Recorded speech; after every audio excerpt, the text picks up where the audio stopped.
Welcome to Sentimental Simmer, a podcast made for emotionally attached simmers and storytellers with wild imaginations. I'm your host, Gloria, and I run Yellow Llama Co., a planner shop made to help simmers play with purpose. Every week, I talk all about things sim life planning, storytelling, and memory keeping. I'll also brainstorm new ways to obsess over our pixel people, whether they be in The Sims or another life sim game. And now let's get into it.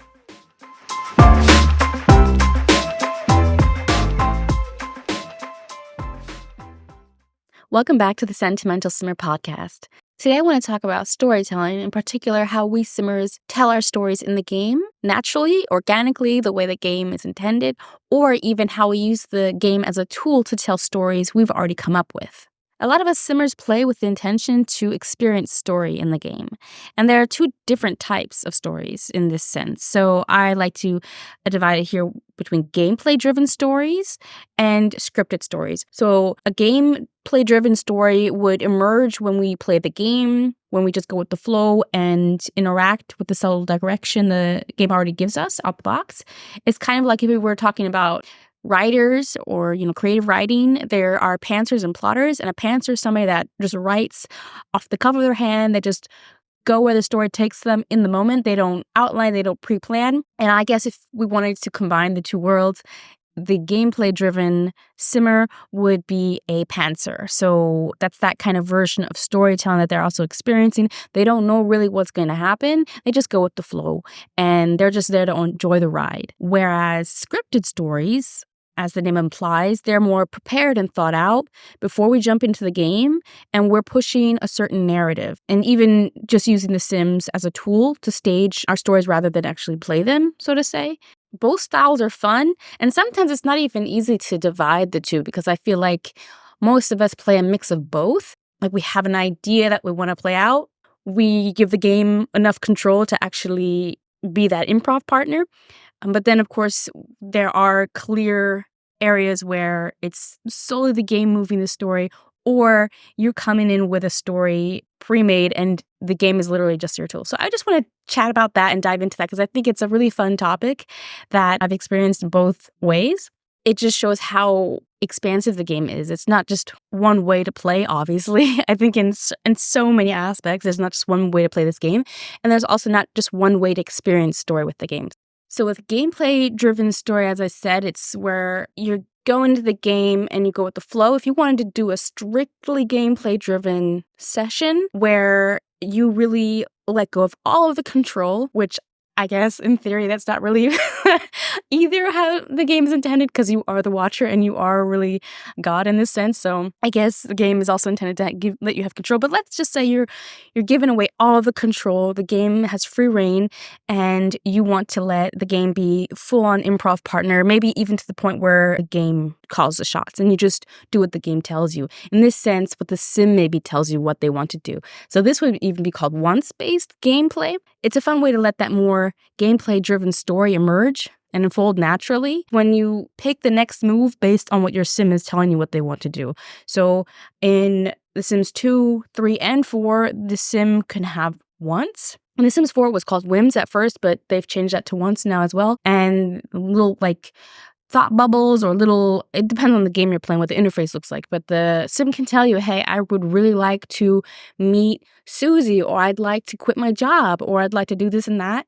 And then you can play just based off of that. I don't know if she invented it, but I know Pleasant Sims has a lot of guides on how to play this way and some really fun tutorials. So definitely check that out. I'm going to leave a link to that in the show notes, especially because I feel like if you're playing The Sims 4, it's not actually easy to play this type of gameplay. In The Sims 2 and 3, I felt like the types of wants your Sims got were more varied and also more unique to their personalities. Whereas in The Sims 4, they're more detached really from the sim. They don't really feel like special to them, so to say. So I feel like you're going to get a really fun gameplay-driven, once-based-driven story from The Sims 2 and Sims 3 rather than The Sims 4. You got to put a little bit of work into it. So again, Pleasant Sims has some great recommendations for mods that you can add to your game if you play with mods to create more relevant wants for your Sims so that it actually is more fun to play that way, because I think even in The Sims 4, the amount and different types of wants you can get is limited in comparison to The Sims 3 and Sims 2. it doesn't feel like there's enough variety and to actually create a lot of different stories. So in Sims 2 and Sims 3, it's the case. And in Sims 4, with a couple of choice mods, you can really get some rich, want-based driven gameplay. And it's just really fun because it makes the sim feel more real because they're kind of calling the shots, right? And they are determining their own destiny, even if it's like their own demise, depending on what they're wishing for. So I think one fun part of what makes the game so immersive is you're, getting emotionally invested in your sim because you're guiding them through life, because you're making choices for them. I think if you just let them go and do things based on what they want, it makes them feel a bit more real as well. And like, obviously they're not, but in our minds, okay? We're playing pretend. It's also a great way to have story unfold that you would have otherwise not have done. And it also helps you explore new ways to play because your sim might be asking you to do something that you maybe wouldn't have done naturally because you lean to certain actions in the game. Like you're a homebody, maybe your sim never leaves the house, but they have the want to go to the cafe or go dancing or explore or connect with sims that can really also push your own gameplay into places that you may not have gone on your own. An extreme form of gameplay-driven stories or the play in general would be to give your sims free will. Well, that's always recommended anyways, or else they'll like die of starvation because they just stand around and don't do anything. But you can give them full autonomy and let them loose without touching them at all. Like nothing, like not even doing what they want for them, like not even queuing up anything. You just put them into a situation and you let them loose and you just see what happens. I've seen some funny things online on YouTube how simmers put their sims in like an underground dungeon and with a moat around it. And I think Plumbella, she had like a live stream where, and she wasn't even there. It was just like a 24-hour live stream of her sims in this, I think it was some sort of underground basement. I don't remember the details. I just remember they were basically uncontrolled. She wasn't there. She wasn't steering the ship. She was just, and then I guess she comes back after 24 hours and sees how many survived and where they are in life. Like, did they, get married and have kids? Did they skill up somewhere? Did they fall and, I don't know, die? Yeah, it's hilarious. I just think that's also a fun way to play.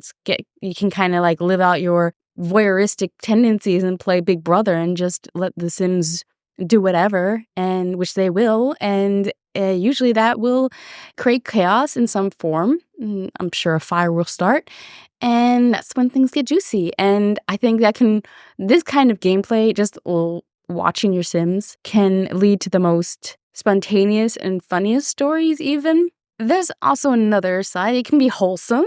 So there's this simmer called Roberki. They created this really lovely story of Alice and Kev. This is another great example of how letting go of control can really lead to a wonderful story. So Roberki basically placed a single dad and his daughter in the Sims 3 world of Sunset Valley to live a homeless life with no money or land to their name. And I quote, as Roberki states, "A surprising amount of the interesting things in this story were generated by just letting go and watching the Sims' free will and personality traits take over," end quote. This is a great example of how if the game already has strong features that give Sims personality, then that can really move the story that you're playing in the game into places that you never would have thought. So that's really the Sims 3 emergent storytelling at its best. Like the traits were so spot on. Again, really check out that GDC talk. So the last episode I mentioned GDC talk with Matt Brown. He was speaking on Sims 4, but there's a really great talk on the same channel about how AI works in the Sims 3. And there were also mentions of how the traits work and how based on your trait, you are at certain places in the world, or based on your trait, you have different interactions with other people. And it's just so in-depth how the trait system in The Sims 3 worked. And I think that really attributed to these great stories that we were able to create an experience with the game, with that in that emergent storytelling engine. The story of Alice and Kev, since, Roberki really let them roam free and just see what happens, I think that really shows how much fun you can get out of that kind of gameplay-driven experience. And I think also if you play just letting the game decide what comes next, if you really go heavy on the yes and take on all of the suggestions the game throws at you, I think that just lets the game be its goofy self. I think the Sims franchise has always been known for its quirkiness, its charm, especially The Sims 2, unmatched. And I think if you lean into what the game is telling you, it might actually lead to more funny interactions than if you were to control everything and do the and maybe, I think we tend to when we control everything, we have our own preferences in the way we play, like the stories we play, the places we go in the game, the things we use, the way we build. And so I think if we are always in full control, it could lead to maybe the dreaded same story syndrome, so to say, kind of like same face syndrome in cast, where you always use the same eyes and the same whatnot. And I think the same can happen to you in gameplay. So I think if you let loose a little bit and let the game make suggestions and really take on those suggestions rather than controlling everything, it can actually lead you to discovering and exploring new things. Now, in terms of scripted gameplay, I think this is where the game becomes less of a game and more just the medium in which story is told. And we're talking like strictly scripted here, where you come in with a clear storyline, you know exactly what you want to do. And it really just shows how, like, this game is free at this point and you can get so much out of it.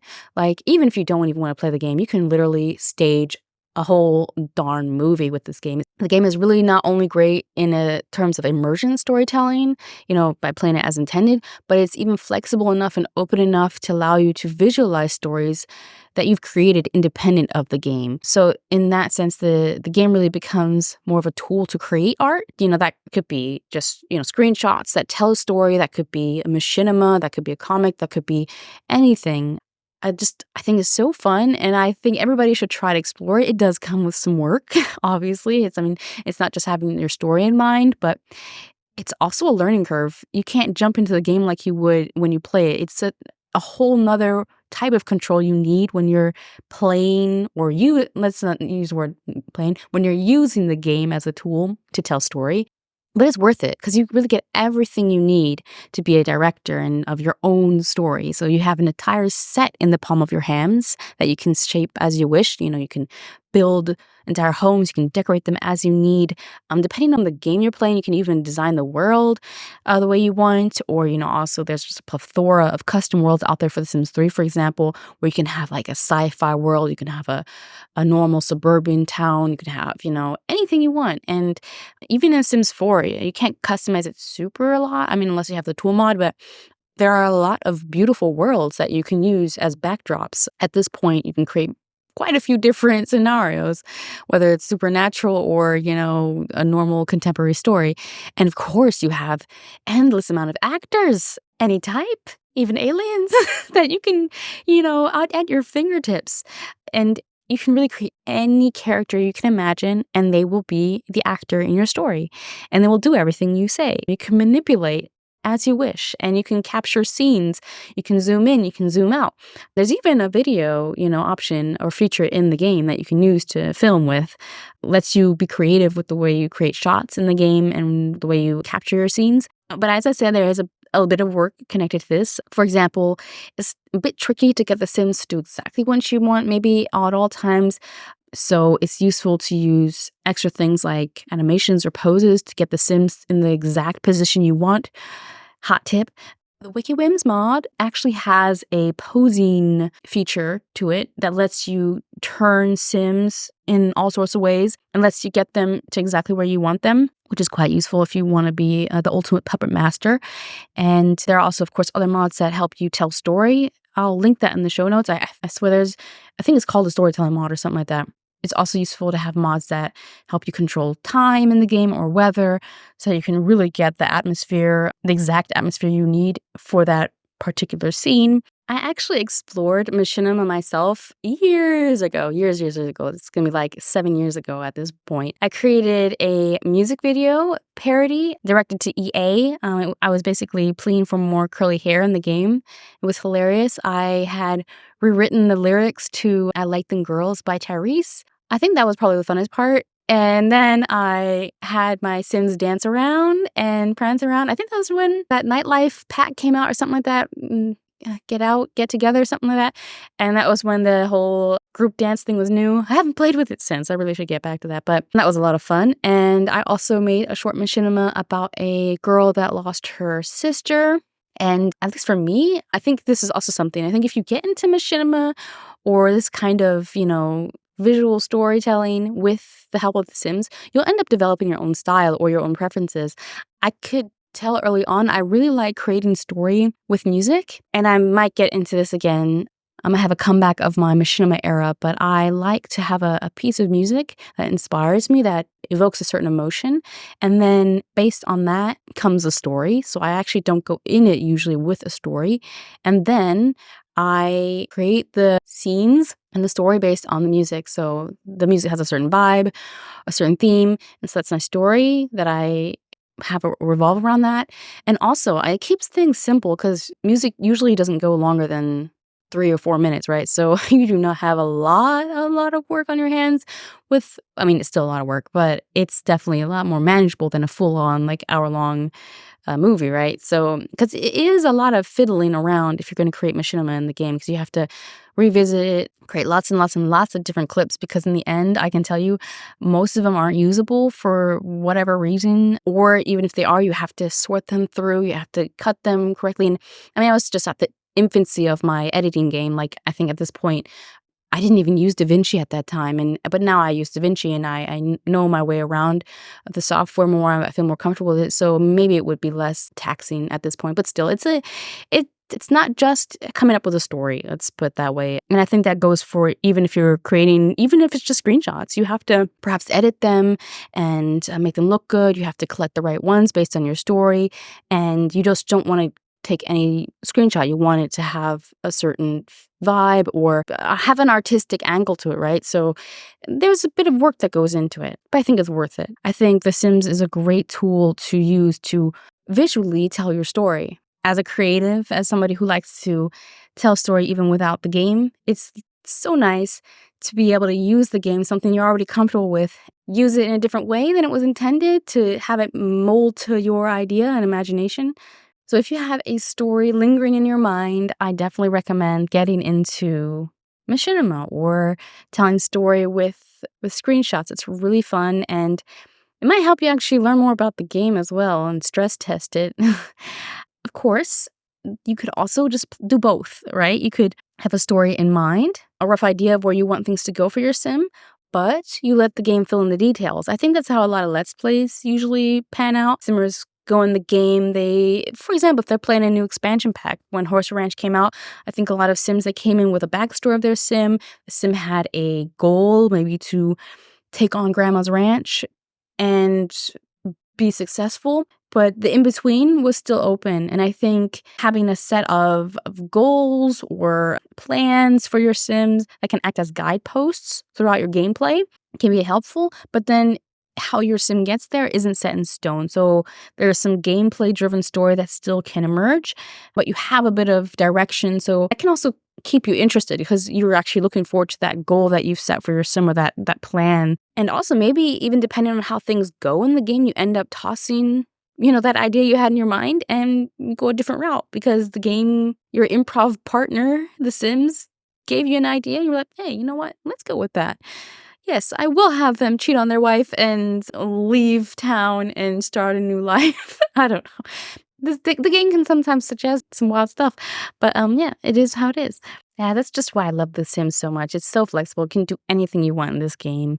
You can play it as is. You can push it to be a storytelling tool and anything in between. It's literally, I don't know why more haven't caught on.